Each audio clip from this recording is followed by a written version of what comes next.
Hello everyone, it's Instructor Hudson with Taurus Tactical and welcome to Open Arms ENT, the YouTube channel. Today we will be discussing Michigan Concealed Pistol License. Are you a Michigan Concealed Pistol License holder and do you carry a firearm? Or do you plan on obtaining your Michigan Concealed Pistol License? Either way, this video is a must watch. If you're not a Michigan resident, then you will still find this video helpful. It is a huge responsibility to obtain a Michigan Concealed Pistol License. It is an even bigger responsibility to carry a firearm. There are a lot of people that obtain a Michigan Concealed Pistol License, and then there are a lot of people that get denied for their Michigan Concealed Pistol License. You may have a felony on your record, it could be a misdemeanor, or it can even be a warrant for your arrest. Yes, that's right, a warrant. It could be a traffic violation. If you have any type of warrant for your arrest, you will be denied for your CPL. So it's very important that you first check with local, state, federal agencies, everyone you need to check with to make sure that your record is where it needs to be in order for you to obtain that Michigan Concealed Pistol License. The number one reason people lose their Michigan Concealed Pistol License is being under the influence of alcohol or any other controlled substance. Under no circumstance are we allowed to carry a firearm while we're under the influence of alcohol, marijuana, or any other controlled substance. While we are under the influence, our mental state is not the same. Our cognitive skills are not the same. Therefore, we can make a poor decision that can cost us our life. Contact with law enforcement. Once you get your CPL license and you start carrying a firearm, from that day forward, any contact with law enforcement, whether they are investigating you or somebody that you are with at that time, you have to let the officer know that you're a CPL holder and that you're carrying a firearm. Let's say I'm operating a motor vehicle and I get pulled over. Once I realize I'm being pulled over, I'm going to reach for my credentials. I got my driver's license, CPL card, registration, proof of insurance. As the officer approaches the vehicle, I'm going to hand my credentials to that officer. At that moment, once the officer finds out I'm a CPL holder and I'm carrying a firearm, the officer can ask me where it's located and they can also take possession of the firearm. If they want to take possession of the firearm, typically most officers are not going to allow me to hand them a firearm. Most of them will say, hey, put your hands up, don't move, where is it located? They're going to grab the firearm from us. That's for your safety and it's for the officer's safety. Because most people that carry a firearm do not follow gun safety rules. So it don't look right if once I'm grabbing my firearm, I got my finger on the trigger and the barrel is pointed in the officer's direction. Let's say you're outside of a motor vehicle.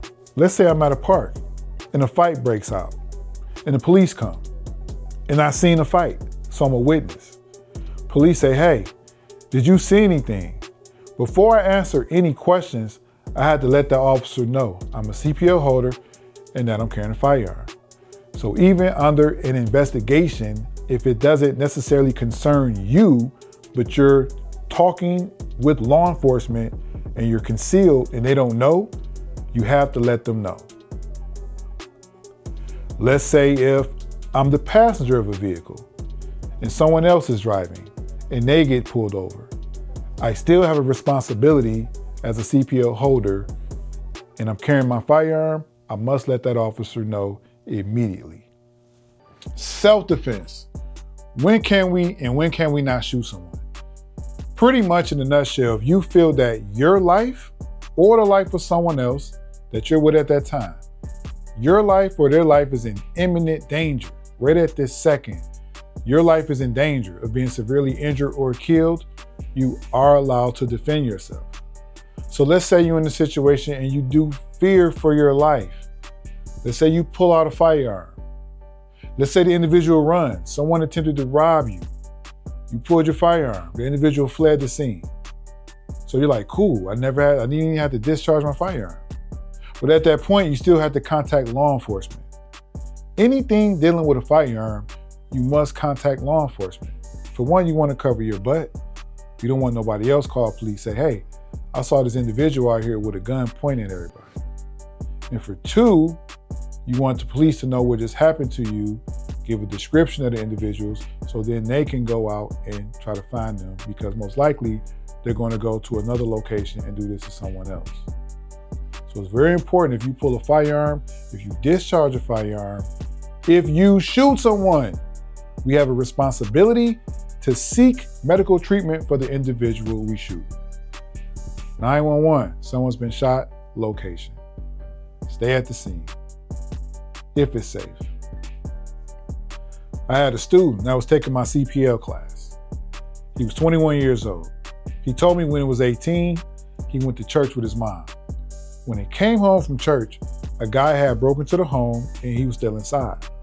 His mother was a CPL holder and she carried a firearm. So as soon as she seen the intruder, she put her gun out and she fired shots. She ended up shooting the man in the face. Ultimately, he died. So the individual told me that the bullet landed on the side of his face. It wasn't directly in the front.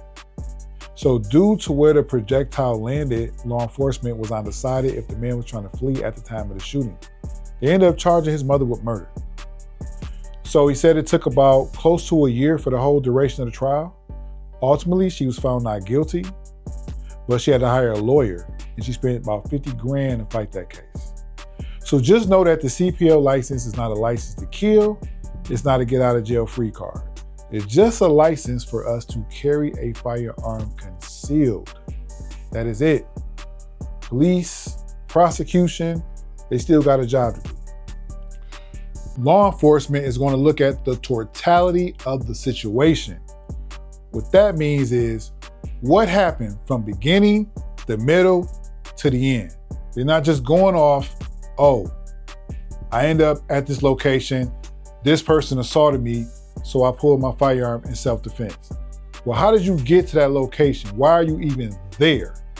So you must understand, it's not just simple to prove self-defense as a lot of people may think.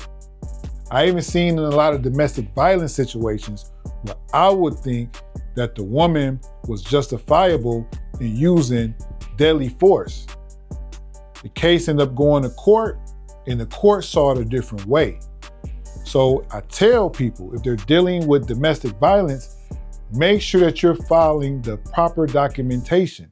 Make sure you got PPOs, police reports, and everything that you need, just in case you ever have to pull that firearm and use it, you have a paper trail. And I want to say this specifically to my female CPL holders. If you are a female and you carry a firearm and you got your CPL, do not let some man who does not have a CPL carry your gun, borrow your gun, use your gun, loan it to him.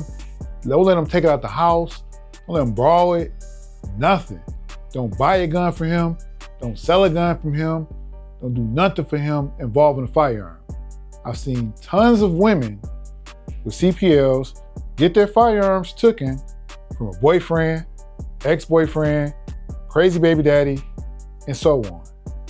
And then they're held accountable if something happens with that firearm. You cannot shoot nobody for a misunderstanding. You cannot shoot nobody because they owe you money. You cannot shoot nobody for some shit that happened days ago.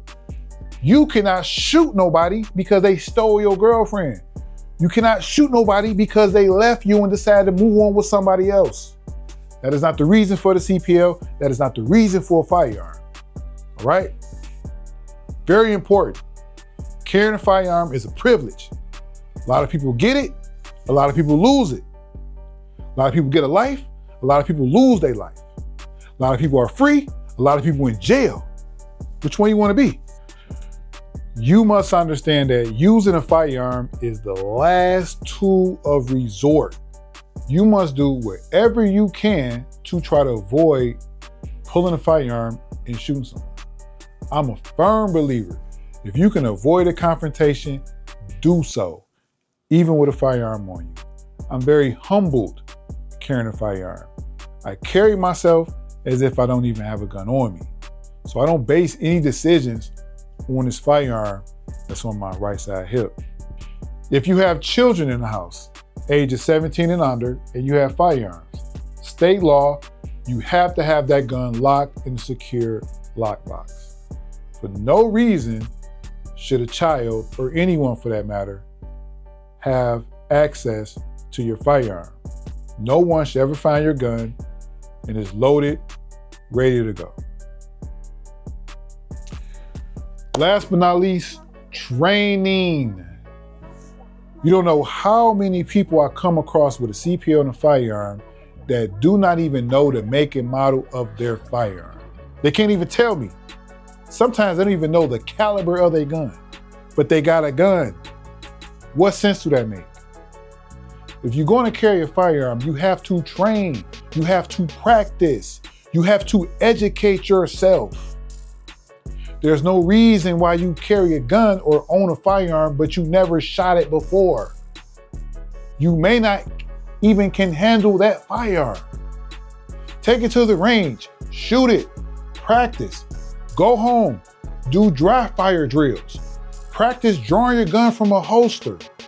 I've known of people to get killed with their firearm still on them holstered. They didn't even get to pull it. So this is serious. This is not a game. If you're going to carry a firearm, you're going to have a CPL, there are a lot of things that you have to take serious. Otherwise, you may be one of them individuals who end up dead, end up in jail, or end up coming out a shitload of money because you wasn't prepared. I don't want to see that to you or anybody that you may know. So that's the conclusion of this video on things that you need to know and understand if you want to carry a firearm in the state of Michigan. There may be some things I left out. I'm gonna be adding more to it as we go. But I appreciate y'all. I want y'all to take the time to please like, share, subscribe to the channel, because over here at Open Arms ENT, we got a lot coming.